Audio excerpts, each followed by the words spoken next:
As climate change continues to take a toll on countries and economies globally, experts warn that cancer could kill more than 1 million Africans every year by 2030 if no rapid interventions are made. The experts also say that climate change is increasing exposure to cancer risk factors while disrupting care for patients, impacting their survival and driving mortality rates even higher. Cancer is the second biggest killer globally after cardiovascular disease, killing more than 10 million people every year, with 700,000 of them coming from Africa. The disease killed 23,000 Kenyans in 2019, as James Kahonge reports.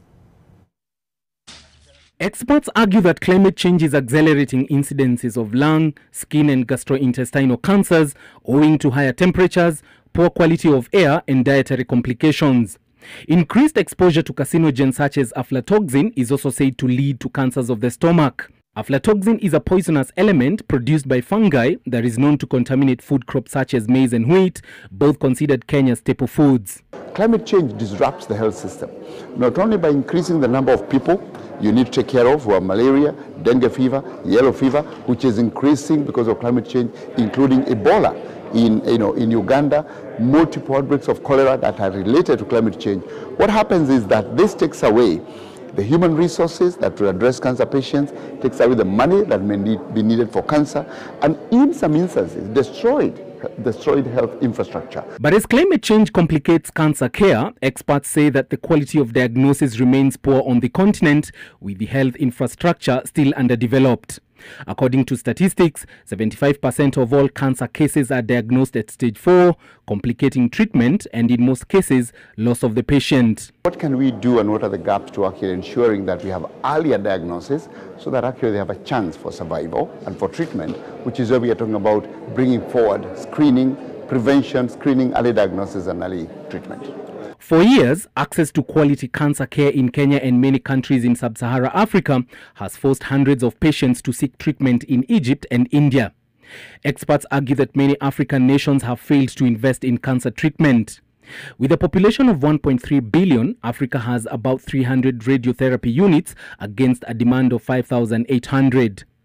This leads to long waiting periods for patients, worsening their suffering and increasing the risk of death. Almost 22 countries in sub-Saharan Africa that don't have a single unit of radiation equipment. So there's a huge gap. The treatment of cancer is a specialized field. We should be able to develop our own specialists. As climate change devastates life on the planet, so has the prevalence of existing illnesses and the emergence of new ones.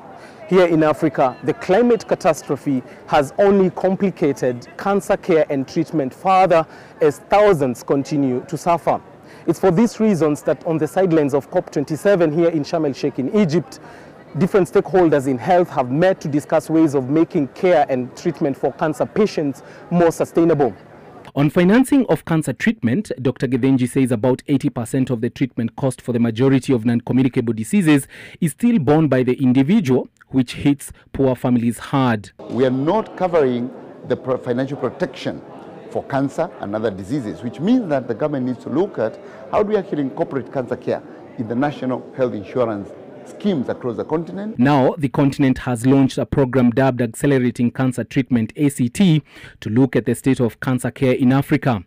The event, hosted by pharmaceutical multinational AstraZeneca, was held on the sidelines of the just concluded COP27 in Sharm el-Sheikh in Egypt.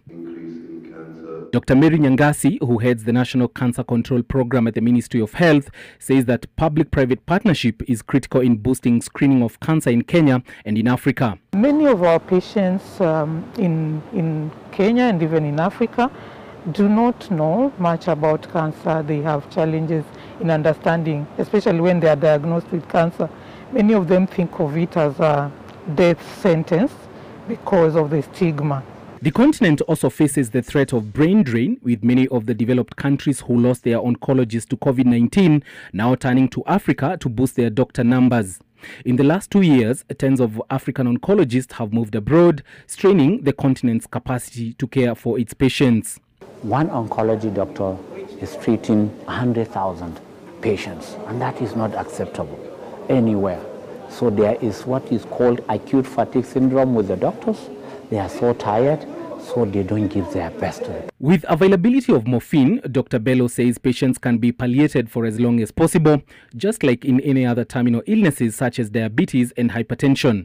But herein lies the challenge for Africa. Many countries import morphine, and while Kenya, Rwanda and Malawi have started making their own, the production is still grossly inadequate.